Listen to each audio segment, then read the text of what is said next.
नमस्कार, अस्सलाम वालेकुम, आदाब। मैं हूं यूसुफ अली, आप देख रहे हैं सैफ न्यूज़ लाइव। आइए नजर डालते हैं आज की खास खबर पर।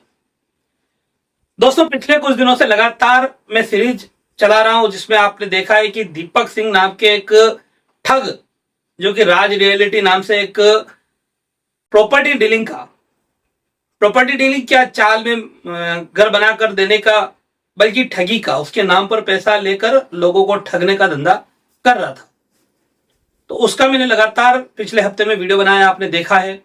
इस मामले में अब वसई मानिकपुर पुलिस स्टेशन की आधिकारिक जो जानकारी है वो सामने आई है। पुलिस स्टेशन से सीनियर पीआई राजू माने साहब ने आधिकारिक तौर पर मीडिया को बयान देते हुए इस मामले में जानकारी दी। राजू माने साहब ने क्या कुछ कहा वो आप आगे सुनेंगे वीडियो में। आपको बता दें कि हमने 2-3 खबरें चलाई है और इस आरोपी को लेकर कई शिकायतें पिछले लंबे समय से जारी थी। उस पर पूर्व में अलग अलग जगह शिकायत हुई थी।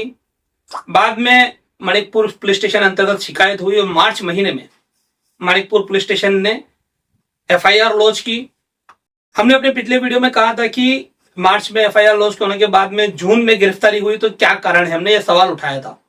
तो आज जब राजू माने साहब ने आधिकारिक तौर पर बयान दिया और हमें जानकारी दी, तो हमें ये अपडेट मालूम पड़ी है कि मार्च महीने के बाद में आरोपी ने कहीं ना कहीं अंतरिम बेल जो है कोर्ट से हासिल की थी।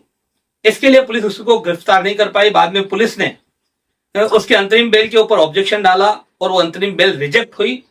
उसके बाद उसकी गिरफ्तारी हुई। ये एक विषय था। दूसरा एक विषय था कि इसी मामले में हमने पिछले वीडियो में यह मांग उठाई थी कि पुलिस को एमपीआईडी कायदे के तहत गुनाह दर्ज करना चाहिए। तो इसमें भी एक नई अपडेट यह है कि पुलिस पहले ही 21 जून को एक नई एफआईआर एमपीआईडी के तहत ये आरोपी दीपक सिंह और उसके साथ के 3 साथियों पर दाखिल कर चुकी है। हालांकि उस बारे में भी पुलिस स्टेशन से हमें आधिकारिक जानकारी नहीं थी, तो हमने वो मांग उठाई। बाकी अब आधिकारिक जानकारी सामने आई है कि इस दीपक सिंह के खिलाफ अभी फिलहाल इस समय एक जो मामला मार्च में था एफआईआर, वो है 420 की। उसके अलावा एक एमपीआईडी कायदा और 420 कलम अंतर्गत दूसरी एक एफआईआर इसी 21 जून को करीब करीब 10 दिन पहले हो चुकी है। तो एमपीआईडी कायदा काफी सख्त है और इस कायदे में जो कोई आरोपी रहता है उसको जल्दी से बेल नहीं मिलती है। और ये सेशन कोड, एमपीआईडी कायदे में सेशन कोर्ट को भी पावर नहीं है, हाई कोर्ट से बेल होती है। और हाई कोर्ट में भी जब तक आरोपी इस तरह के जो लूट का पैसा उसने लोगों का लिया है वो 50-60% से ज्यादा पैसा रिफंड नहीं कर देता लोगों को, तब तक कोर्ट बेल नहीं देती है। तो एक काफी अच्छी बात उन लोगों के लिए है जो इस आरोपी दीपक सिंह और इसके गिरोह, बाकी 3 लोग भी इसमें आरोपी है, उनके चुंगल में फंसे थे। उन लोगों के लिए एक खुश खबर यह है कि आने वाले समय में उनको अपना पैसा मिलने की एक राह आसान हुई है। क्योंकि अगर आरोपी दीपक सिंह को कोर्ट से, जेल से बाहर आना है तो इन लोगों का पैसा देना ही पड़ेगा। तो कहीं ना कहीं पुलिस ने एक अच्छा काम जरूर अभी किया है। लेकिन पूर्व में जाए तो पूर्व में पुलिस अगर इसी तरह सख्त होती तो शायद कई लोग बच जाते, ये भी एक पॉइंट है। फिर भी इस समय वर्तमान में मणिपुर पुलिस स्टेशन के सीनियर पीआई राजू माने के पूरे नेतृत्व में इस समय टीम काफी मुस्तैदी से काम कर रही है और अब इन आरोपियों को सख्त से सख्त सजा या जो भी इस मामले में आगे बनता है उसके लिए पुलिस प्रयास कर रही है। जैसा कि हमने बताया, इस मामले में दीपक सिंह पहले से अरेस्ट था। अभी कल ही एक और आरोपी को अरेस्ट किया गया है, बाकी के आरोपी की तलाश जारी है। और साथ ही साथ और कौन लोग इससे प्रभावित है उनकी भी पुलिस तलाश कर रही है, उनको भी पुलिस आह्वान कर रही है कि आप आकर अपना जो भी स्टेटमेंट है वो दीजिए और इस बारे में जो आपको जानकारी वो बताइए।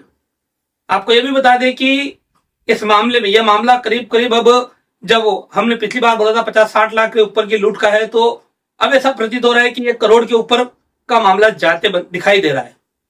तो कहीं ना कहीं यह मामला काफी बड़ा है। लेकिन फिलहाल पुलिस अभी इस समय आरोपियों के ऊपर नकेल कसे हुए है। 2 आरोपी पुलिस की गिरफ्त से बाहर है, उनको भी तलाशी, उनको भी तलाश पुलिस कर रही है और ऐसी उम्मीद करते हैं कि जल्द से जल्द मानिकपुर पुलिस उनको गिरफ्तार करेगी। सुनिए आगे वीडियो में क्या कुछ कहा मानिकपुर पुलिस स्टेशन के सीनियर पीआई राजू माने ने। आज के लिए अभी के लिए इतना ही।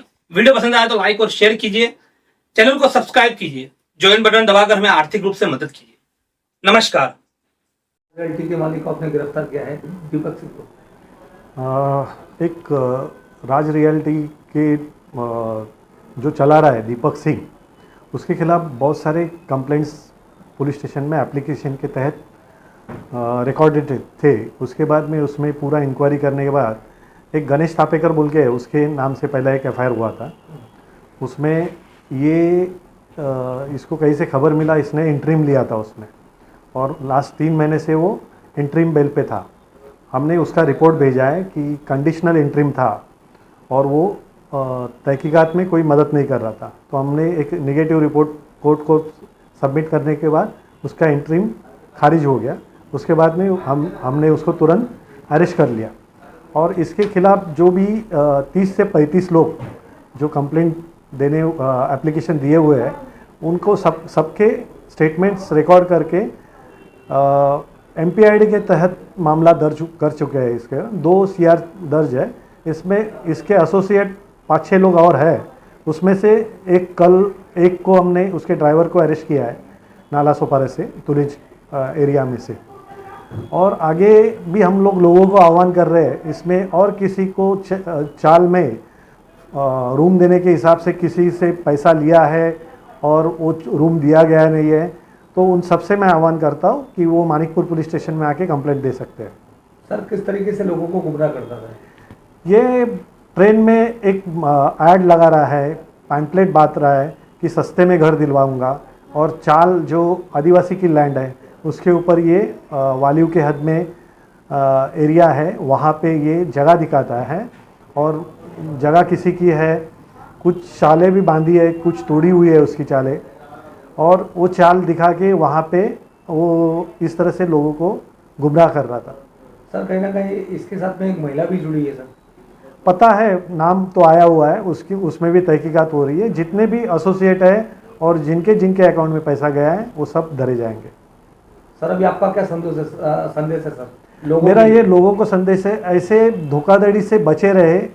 जो भी ऐसे बहुत अट्रैक्टिव एड्स जो आते हैं जिसमें कम पैसे में अच्छा घर, ये जब ऐड ऐसा आता है तो सोचना चाहिए कि इस जगह पे अभी जो रेट्स है और बहुत ही कम रेट में कोई दे रहा है तो वो गलत चीज़ है।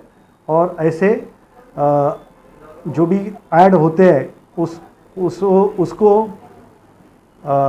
उससे अट्रैक्ट मत हुई, और उस तरह के कुछ रहेंगे तो पुलिस स्टेशन में तकरार कीजिए। कौन सी साइट दिखाता था सर? ये ईस्ट में कुछ साइट्स है, गुप्चरपाड़ा, फिर ये 2-3 जगह और है कि ये साइट दिखा रहा था। हमारे चैनल सैफ न्यूज लाइव पर अपने व्यापार और सेवा से संबंधित विज्ञापन प्रसारण हेतु दिए गए मोबाइल नंबर पर संपर्क करें।